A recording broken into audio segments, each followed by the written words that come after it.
Então vamos lá, abra aí na página 53. Como eu disse para vocês, a gente vai fazer um resumo do conteúdo, do que vai cair na prova, que é provavelmente de hoje a 15 dias, né? E é importante que vocês prestem atenção, porque isso aqui é o que vai cair na prova. A gente vai ter um trabalho, que é a segunda nota, no lugar dos exercícios, vou mandar no grupo para vocês, e aí vocês providenciam que esse trabalho chegue nas minhas mãos, nem que seja pelo WhatsApp, mas nas minhas mãos até o final do mês de junho, que é para quando a gente voltar em agosto, a gente já está com as médias fechadas, ok? Então veja bem, aí na página 53 nós temos os antecedentes para a Segunda Guerra Mundial. Basicamente nós podemos dizer o seguinte, que a Segunda Guerra Mundial é o resultado de uma Primeira Guerra não resolvida. Ou seja, teve uma guerra que não resolveu nada. Ainda continuou o mesmo problema, porque as nações ainda não tinham determinado quem de fato ia dominar cada província. Então eles vai se gerando uma série de hostilidades que vai virar a Segunda Guerra Mundial. Então você tem um texto aí do Caminho para a Guerra na página 53 que diz assim: a Segunda Guerra Mundial foi um conjunto de confrontos bélicos que envolveu cerca de 58 países de várias regiões do planeta entre os anos de 1939 e 45. As principais batalhas foram travadas na Europa, no norte da África e no Extremo Oriente. Então veja bem, você tem aqui uns poucos países que vão formar as potências do eixo e as potências aliadas, tá? Os dois lados da guerra, potência do eixo e potência aliada. Só que você vai perceber que não é apenas esses 7 e 8 países aqui que são os países envolvidos na guerra, eles são os países que lideram a guerra. Mas você tem o quê? 58 países envolvidos. Por isso que a gente diz que é uma guerra mundial, de proporções internacionais. Então você tem a potência do eixo, Alemanha, Itália e Japão. Do outro lado você tem as potências aliadas, que serão Inglaterra, Estados Unidos, União Soviética e China, em menor escala. E da França invadida e ocupada pelos alemães durante quase todo o conflito. Então você deve se lembrar o seguinte: a Alemanha ela vai entrar na Segunda Guerra como uma espécie de vingança. Eles ficaram muito chateados com o Tratado de Versalhes, né, porque com o Tratado de Versalhes a Alemanha levou toda a culpa da Primeira Guerra Mundial. Então é uma espécie de revanche. E quem vai empreender esse processo é Adolf Hitler. Hitler foi um soldado na Primeira Guerra Mundial e que na Segunda Guerra ele já ascendeu politicamente na Alemanha. Ele é o fundador do nazismo, o Partido Nacional Socialista dos Trabalhadores da Alemanha, e Hitler então vai liderar o povo alemão e ele vai convencer, porque ele tinha uma oratória muito boa, então ele vai convencer o povo alemão a se revoltar, a se unir, a se organizar, a fazer crescer o nazismo.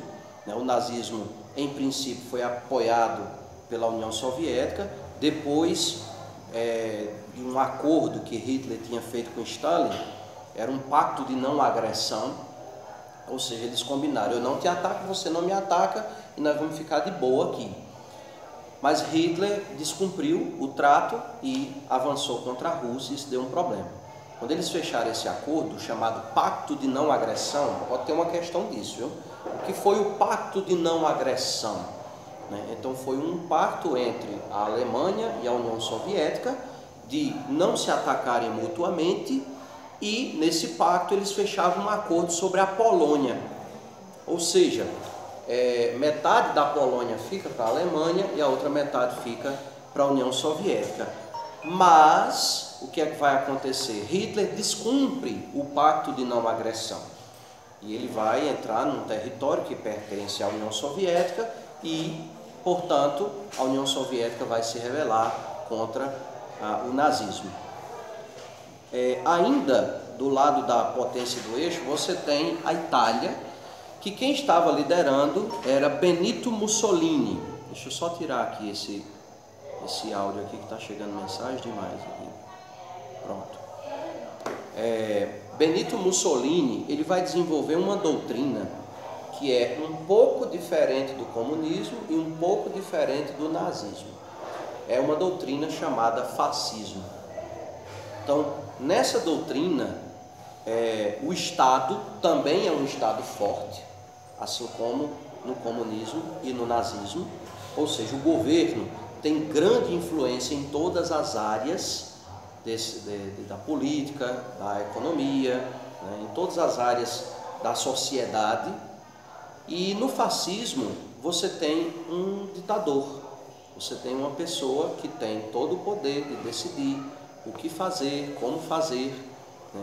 E ele se torna então o ditador fascista na Itália e Hitler o ditador nazista na Alemanha, enquanto Stalin era o ditador comunista na União Soviética. Isso também pode cair em forma de questão, né? Então você colocar respectivamente quais eram as ideologias defendidas por esses homens, né? Quais os países. Então você tem Hitler na Alemanha, Mussolini na Itália e Stalin na União Soviética, sendo que Hitler é o nazismo, Mussolini o fascismo e Stalin o comunismo. Até aqui, alguma dúvida? Tudo em ordem, né? Então vamos prosseguir. Segundo alguns historiadores, a Segunda Guerra produziu uma brutalidade assustadora numa escala nunca antes registrada. Cerca de 55 milhões de mortos, 35 milhões de feridos, 20 milhões de órfãos, 90 milhões de refugiados. Por isso, conforme escreveu o historiador Mark Ferros, 50 anos após o fim da Segunda Guerra Mundial, as sociedades ainda estão sob o choque de um conflito que as feriu profundamente. Sem dúvida, o ressentimento das nações se explica pela violência dos combates, pela vastidão dos dramas humanos, pela multiplicidade dos crimes cometidos. Então, olha só, a Segunda Guerra Mundial foi, até hoje, a pior guerra que já aconteceu em toda a história da humanidade, porque você tem números nunca antes vistos de mortos, feridos, refugiados, né? Gente que não tem onde morar, gente que teve que ir embora do seu país, né? Então a Segunda Guerra Mundial é a pior de que se tem notícia até hoje. Outra coisa que é importante vocês lembrarem, na página 53 você tem um texto sobre a Liga das Nações. Então eu vou retratar aqui só o essencial que vai cair na prova, certo? Então o que a gente pode falar sobre a Liga das Nações? Ela é uma tentativa dos países se unirem, formarem uma liga para impedir que novos conflitos, como aquele da Primeira Guerra Mundial, acontecessem. Então, quem basicamente comandava a Liga das Nações? Então você tinha a Inglaterra, você tinha a França, que estavam à frente da Liga, mas a Liga não se tornou forte, primeiro porque vários países importantes não entraram, principalmente os Estados Unidos. Os Estados Unidos não entrou na Liga das Nações. E você diz assim, mas o que é que tem se um país ou outro não entrar? Qual o problema? É pela forma com que eles resolvem o problema. Por exemplo, teve a Primeira Guerra. Aí disseram, nós não queremos nunca mais uma guerra mundial como essa. Vamos criar uma liga, vamos nos unir para proibir que haja uma guerra como essa. Beleza. Aí tem um país, por exemplo, a Alemanha, está lá criando confusão de novo, está querendo estourar uma segunda guerra. Então, o que a Liga das Nações faz? A Liga censura, diz à Alemanha, vocês não inventem de entrar em um conflito, porque senão nós vamos ter que embargar economicamente a Alemanha. O que significa o embargo econômico? Significa que as outras nações, as nações que fazem parte da Liga, ficam proibidas de comercializar com a Alemanha. É o castigo da Alemanha, é não poder vender a ninguém e não poder comprar de ninguém.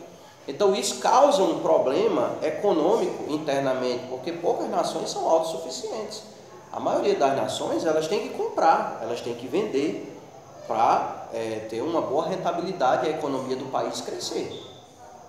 Então, a Liga das Nações vai chegar para os países que querem causar guerra e vai dizer assim, olha, vamos impor um embargo econômico, um castigo. Aí os Estados Unidos vai dizer, eu não vou entrar nesse embargo. Ou seja, eu vou continuar comprando e vou continuar vendendo. Aí isso quebra o castigo. É a mesma coisa de um filho fazer uma coisa errada, a mãe castigar e o pai tirar do castigo.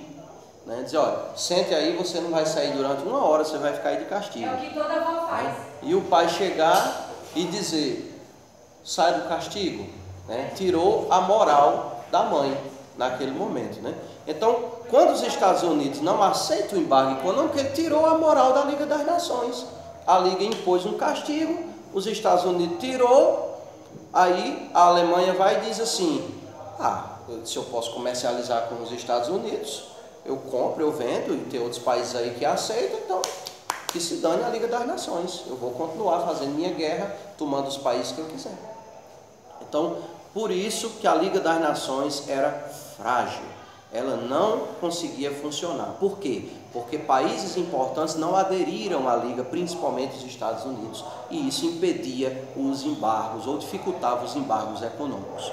Então o texto diz assim, como vimos no capítulo 1, a Liga das Nações foi incapaz de manter a paz mundial. Sem a adesão de várias potências, a organização não conseguiu reunir a força política necessária para cumprir o seu papel.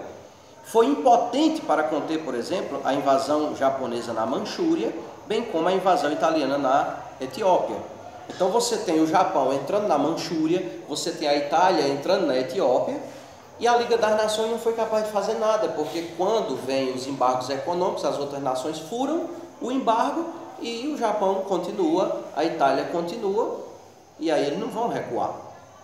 Se todo mundo tivesse entrado na Liga das Nações, quando viesse o embargo, ninguém compra e ninguém vende a você. O Japão, não, então vamos sair da Manchúria, porque a gente não tem condição de ficar sem comprar e sem vender. Mas como tinha gente furando, é igual furar uma greve, né? Então fica, se não tiver unidade, não consegue nada. Entre países ausentes da Liga das Nações estavam os Estados Unidos. Adotando uma política isolacionista, o governo estadunidense preferia concentrar as suas atenções na América Latina e na Ásia.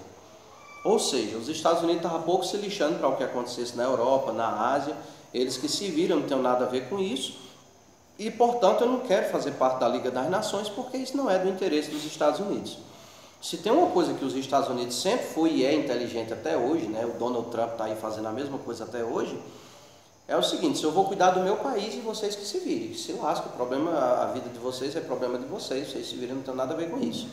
Se uma coisa for bom para nós, a gente entra. E se não for bom para nós, vocês se virem, né? Não vai entrar, não vai se meter em nada que a gente não vai ganhar nada com isso. E por isso os Estados Unidos sempre foi, desde a Primeira Guerra Mundial, o país mais rico e mais poderoso do mundo e continua sendo até hoje. Já a presença da União Soviética era vista com desconfiança pela Liga das Nações pelos governantes dos países capitalistas ocidentais, para os quais o socialismo soviético era uma espécie de epidemia social que poderia contaminar os trabalhadores do mundo.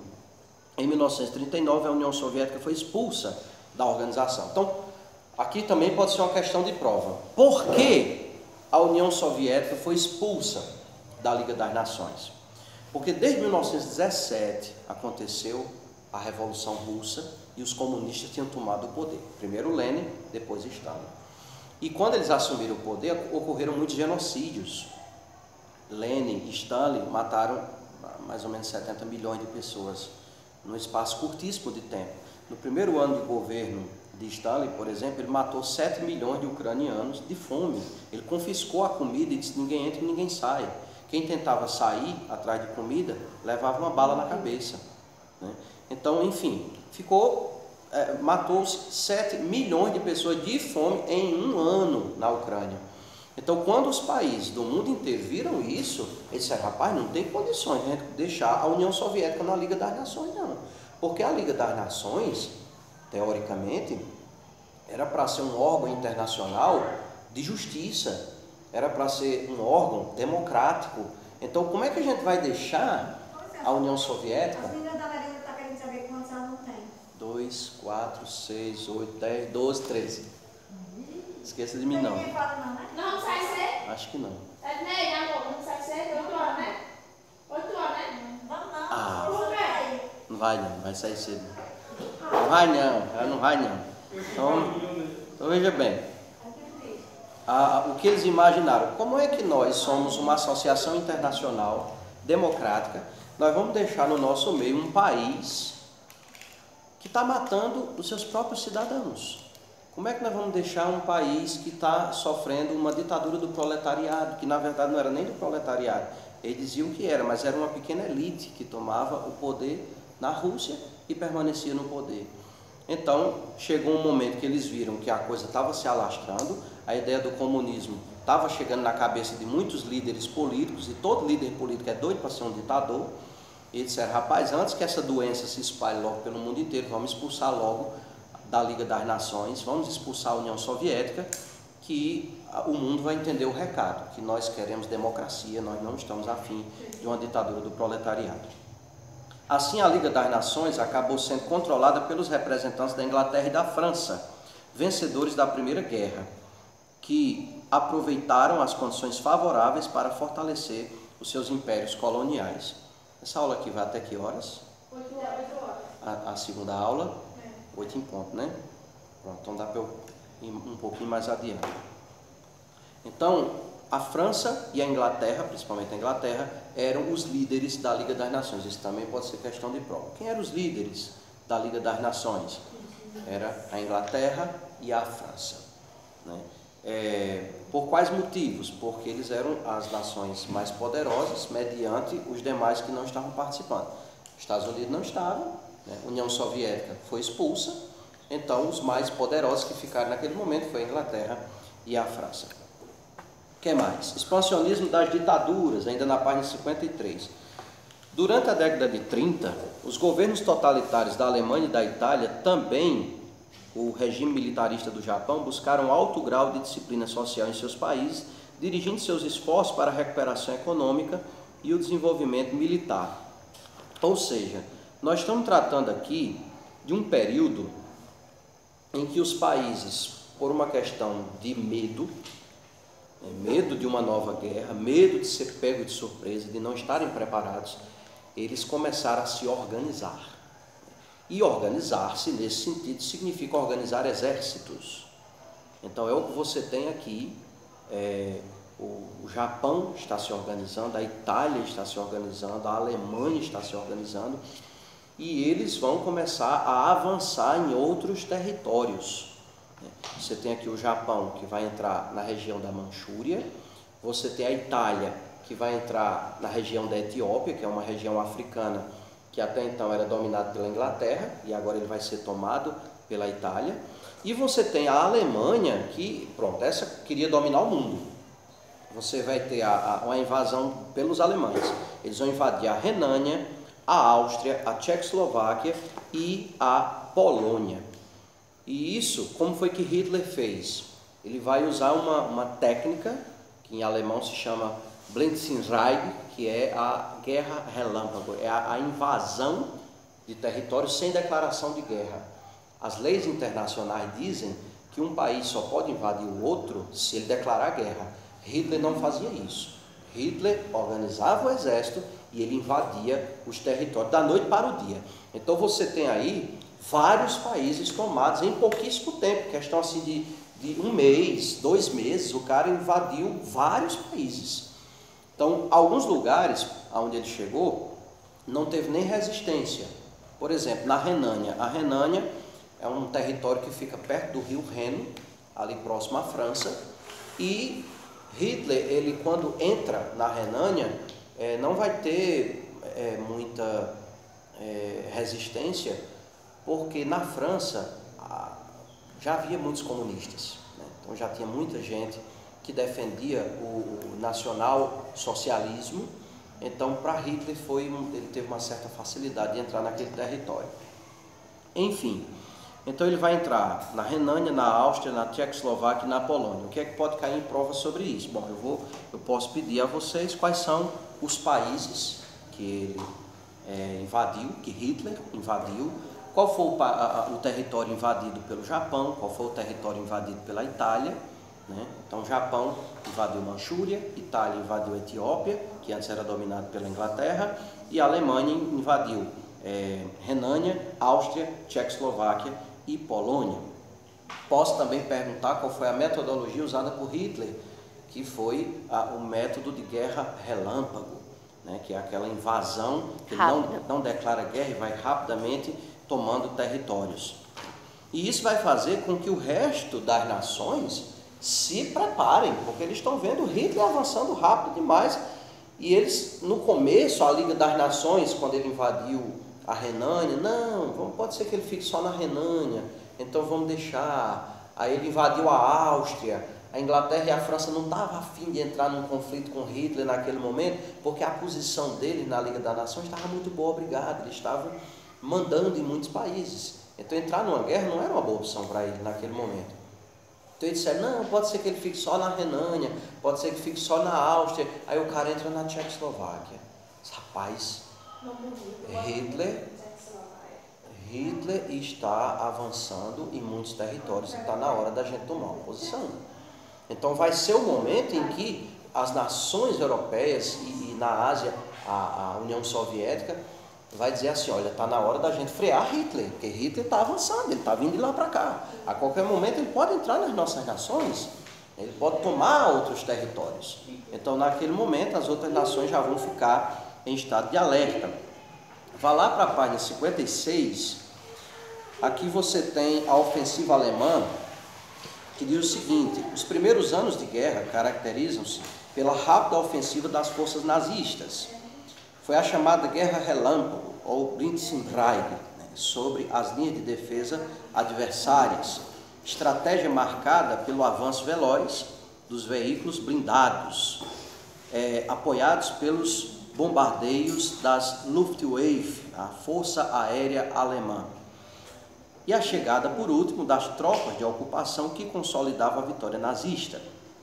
Então, com a nova estratégia militar, o exército alemão, depois de dominar a Polônia, conquistaram rapidamente a Dinamarca, a Holanda, a Bélgica, a Noruega, a França. Olha só, a França, que era a segunda líder da Liga das Nações, a primeira era a Inglaterra e a segunda era a França. Então o cara, depois de entrar na Renânia, depois de entrar na Áustria, depois de entrar na Tchecoslováquia, depois de entrar na Polônia, que ele já tinha fechado o acordo, lembre, viu? Pacto de não agressão, eu posso colocar uma questão sobre isso. Então você tem um acordo entre Hitler e Stalin de não se agredirem mutuamente e dividirem a Polônia entre si. Então ficaria a metade para a Alemanha, a metade da Polônia e a outra metade para a União Soviética. Depois que ele entra na Polônia, ele poderia ter parado por ali, que a Liga das Nações ainda estava meio assim para entrar num conflito direto contra a Alemanha. Mas o cara entrou na Dinamarca, entrou na Holanda, entrou na Bélgica, entrou na Noruega, entrou na França. Na França ele também não teve resistência, como eu já falei. O país já estava dividido, boa parte já era do lado dos comunistas. E apesar de lá na frente a União Soviética entrar em conflito com Hitler, mas o partido nazista é o partido social, nacional socialista, dos trabalhadores, então era um partido socialista, era um partido de visão comunista. E aí ele não teve muitos enfrentamentos para conseguir entrar na França. Bom, a Inglaterra não vai deixar por baixo, né, esse problema das invasões na África. Aqueles paizinhos da África que eram dominados pela Inglaterra, a Inglaterra vai querer de volta. Em um primeiro momento, nas batalhas que ocorrem, ó o crachá, as batalhas que ocorrem na África, a Inglaterra vai perder. Por quê? Porque era distante, não tinha como estar levando exército para lá, então a Alemanha perde, aliás, a Inglaterra perde para a Alemanha o território que eles tinham na África. Mas quando a Alemanha vai para o lado da Inglaterra mesmo, aí a Inglaterra vence a Alemanha. Mas antes disso, a União Soviética vai ser atacada pela Alemanha. Você tem aí na página 57 ataques à União das Repúblicas Socialistas Soviéticas e aos Estados Unidos da América. Então, o que é a URSS?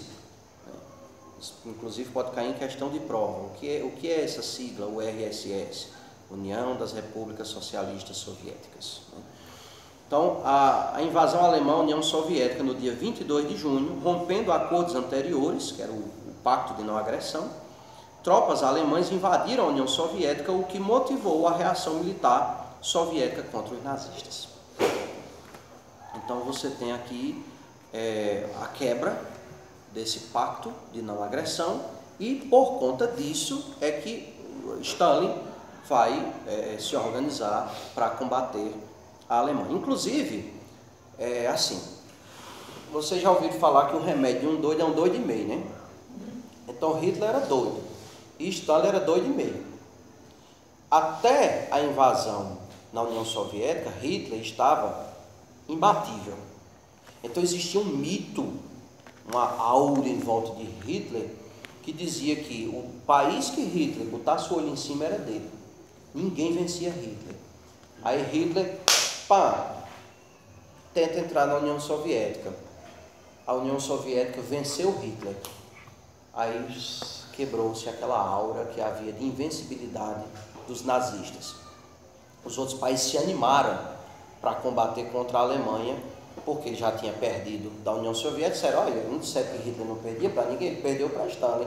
Então ele perde guerra, vamos para cima dele porque ele perde guerra. E aí você vai ter uma ofensiva de vários países ao mesmo tempo contra a Alemanha. Você vai ter os Estados Unidos, você vai ter a Inglaterra, você vai ter a União Soviética, né? E isso vai fragilizar a Alemanha, isso vai fazer com que os nazistas percam força. O que mais? Vá agora lá para a página 59, derrota nazista na União Soviética. As mais terríveis batalhas da Segunda Guerra foram travadas na frente oriental europeia entre os alemães e soviéticos. Foi lá que o governo de Hitler concentrou a maior parte do seu exército, 65% do exército, seus melhores equipamentos militares e suas tropas de elite. Entre junho de 41 e agosto de 42, os exércitos alemães, apoiados por aliados húngaros, finlandeses e italianos, avançaram de modo fulminante pelo território da União Soviética, aniquilando cerca de 1/3 do seu exército. Segundo o historiador e general soviético Dmitry Volkognov, calcula-se que na luta contra os nazistas tenham morrido entre 26 e 27 milhões de pessoas, entre militares e civis, dos quais cerca de 10 milhões caíram nos campos de batalha ou morreram em prisões. Em setembro de 42, veículos blindados do exército alemão entraram na cidade de Stalingrado, atual Volgogrado, situada às margens do rio Volga, onde seria travada uma das mais sangrentas batalhas da Segunda Guerra. Os combates, aliás, ocorreram inclusive no corpo a corpo, entre as ruínas das ruas, casas, fábricas e edificações. Foram mais de 2 meses enfrentando uma terrível resistência soviética, sem que os nazistas conseguissem dominar a cidade por completo. Receberam, porém, ordens diretas de Hitler para não retroceder. Ou seja, Hitler estava pouco se lixando se tinha um monte de alemão morrendo na União Soviética. O que tinha na cabeça de Hitler era ganhar. Quero saber se eu ganho. Então, quando disseram, Führer, nós temos que voltar, tem muito soldado morrendo, a gente não vai conseguir vencer a União Soviética. E aí foi que o Führer fez?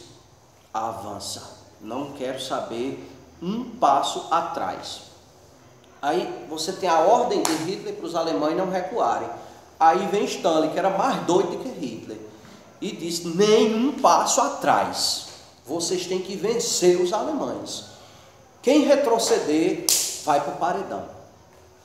Quer dizer, o povo russo ficou também na mesma situação. Se a gente voltar atrás, quem nos mata é Stalin. E se a gente perder aqui na frente, quem nos mata é Hitler. Então, pelo menos, vamos invadir aqui, vamos contra Hitler.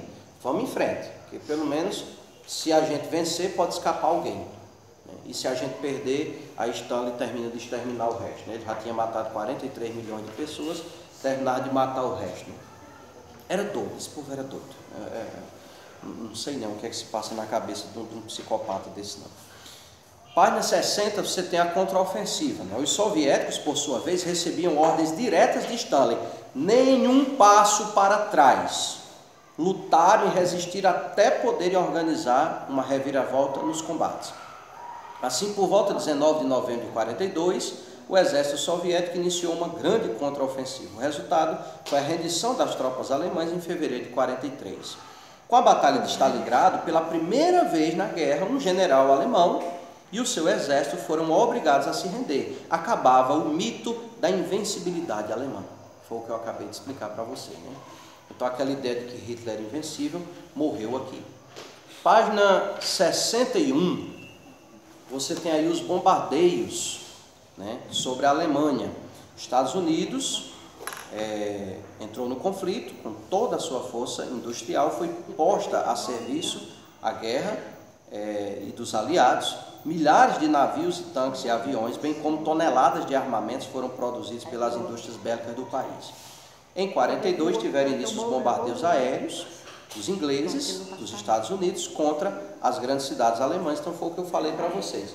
Por que a Alemanha perde a guerra? Porque você vai ter bombardeio dos Estados Unidos, bombardeio da Inglaterra, você vai ter a União Soviética vindo por terra, né? Ou seja, a Alemanha foi cercada e você vai ter a derrota da Alemanha inevitavelmente. O que mais? Página 62, rendição dos nazistas. Mesmo diante de esmagadora pressão dos adversários, tanto na frente ocidental, que eram os soviéticos, como na ocidental, que era o pessoal da Inglaterra, Estados Unidos e os seus aliados, o comando nazista, situado em Berlim, decidiu lutar até a morte. Olha como esse Hitler é doido. O cara disse, não tem mais exército suficiente.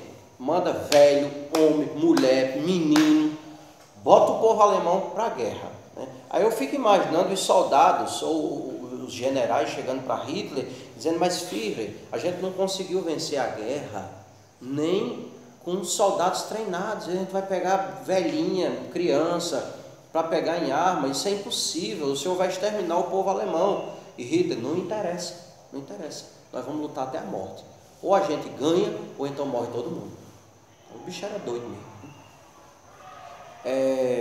E aí o que é que vai acontecer? Logicamente, eles vão perder.